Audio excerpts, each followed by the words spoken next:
ายดีพี่น้องทุกคนขอบคุณพระเจ้าสำหรับมื้อนี้พวกเราจะมาอ่านพระคัมภีร์ลูกาบทที่7ข้อที่36หาข้อที่50เราจะมาเบิ่งชีวิตของหญิงสัวคนหนึ่งที่เราหักพระเยซูคริสต์หลายอยู่ในพระคัมภีร์นี้อยากจะนูนใจพี่น้องที่จะเอาความรู้สึกของผู้หญิงคนนี้มาใส่ในความรู้สึกของพี่น้องเบิ่งว่าพี่น้องจะรู้สึกแนวใดอยู่ในพระคัมภีร์ได้กล่าวไว้ว่ามีคนฟาริสายผู้หนึ่ง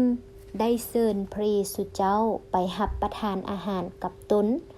พระองค์จึงเข้าไปในเรือนของลาวและพระองค์นั่งเหยียดตัวลงยังมีหญิงสัวคนหนึ่งในเมืองนั้นนางได้ยินว่าพระเยซูเจ้าได้มากินข้าวอยู่ในเรือนของคนฟาริสายนางจึงถือเต้าหินขาวที่มีน้ำหอมราคาแพงเต็มอยู่และมายื่นอยู่ข้างหลังพระเยซูเจ้าใกล้ตีนของพระองค์นางห้องไห้น้ำตาลั่งไหลจนตีนของพระองค์เปียกสุ่มแล้วนางก็เช็ดตีนของพระองค์ด้วยผมของตนทั้งจูบและทั้งหดทรงตีนของพระองค์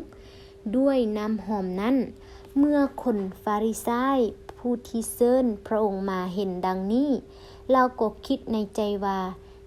ถ้าผู้นี้แม่นผู้ทำหน่วยแท้เพิ่นคงฮู้ว่า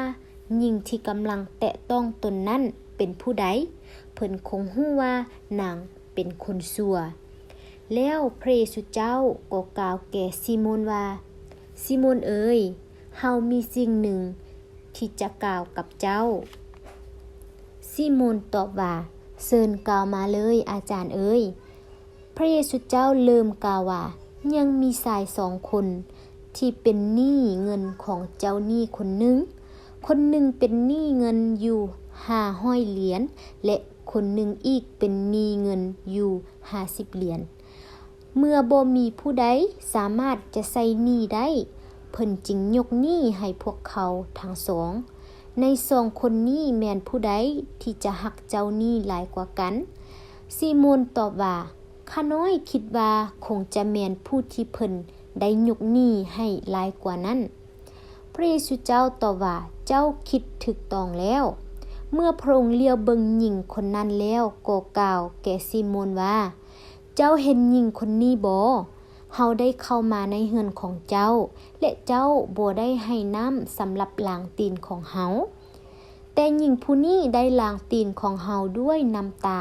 และเช็ดตีนของเฮาด้วยผมของนางเจ้าบ่ได้จูบเฮาเพื่อเป็นการต้อนรับ